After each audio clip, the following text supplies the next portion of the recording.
अस्सलाम वालेकुम, welcome to mice kitchen. आज मैं आपसे शेयर करूंगी 1 kg बीफ शामी कबाब की रेसिपी। आप इसे इस तरीके से फ्रीज़ भी कर सकते हैं रमज़ानों के लिए। बीफ लिया है 1 kg, प्याज 3 दरमियानी साइज़ की, चने की दाल 300 ग्राम भिगो के रखी है। गोश्त में आपने इतना पानी शामिल करना है कि गोश्त गल जाए और इसके अंदर ये मैंने चने की दाल और प्याज शामिल कर दी है। लहसुन मैंने लिए हैं तकरीबन 10-12। नमक लिया है 2 टेबल स्पून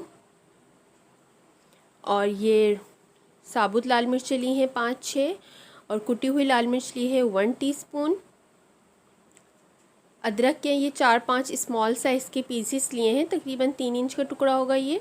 धनिया पाउडर लिया है 1 टेबल स्पून और ये साबुत गरम मसाला है 2 टेबल स्पून के करीब है। इसमें 2 बड़ी इलायची ली हैं, 3 छोटी इलायची ली हैं और काली मिर्चें तकरीबन 1 टीस्पून है और 7-8 इसमें लौंगे डाली थी और 2 तेज़ पत्ते डाले हैं ये मैंने। और इसमें ज़ीरा शामिल किया है और ये साबुत धनिया दोनों 1-1 टीस्पून डाले हैं। दरमियानी आंच पर इतनी देर तक पकाना है कि गोश्त गल जाए और इसका पानी ड्राई हो जाए, फिर इसे हम ग्राइंड कर लेंगे। ये हरा धनिया लिया है 1 कप, पुदीना 1 कप, दरमियानी साइज़ के एक प्याज बारीक कट की है और 5 ग्रीन चिलीज़ कट की हैं। इस तरीके से देखें कबाब का मिक्सचर रेडी है। इसे ग्राइंडर में ग्राइंड कर लें या सिलबट्टे पर पीस लें और सारे ग्रीन स्पाइसेस जो आपको मैंने बताए थे इसे बारीक कट करके, इसमें पानी नहीं होना चाहिए हरे मसाले में, इस तरीके से आपने शामिल करना है। प्याज देख लें किस तरीके से ये बारीक कट की है, इसी तरीके से आपने शामिल करनी है।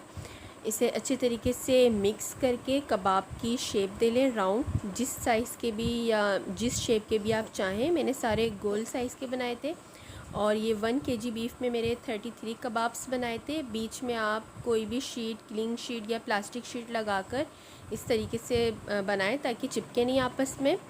और ये अंडे की कोटिंग के साथ मैंने फ्राई किए थे। ये आपकी चॉइस है, अगर आप अंडे के बगैर बनाना चाहते हैं तो आप उसके विदाउट भी फ्राई कर सकते हैं। इतनी देर आपने इसे फ्राई करना है कि दोनों साइड से इसका इस तरीके से गोल्डन ब्राउन कलर आ जाए।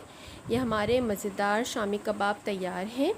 मेरे चैनल को सब्सक्राइब कीजिए, मेरी वीडियो को अपनी फैमिली एंड फ्रेंड्स के साथ शेयर कीजिए। मुझे अपनी दुआओं में याद रखें। अल्लाह हाफ़िज़।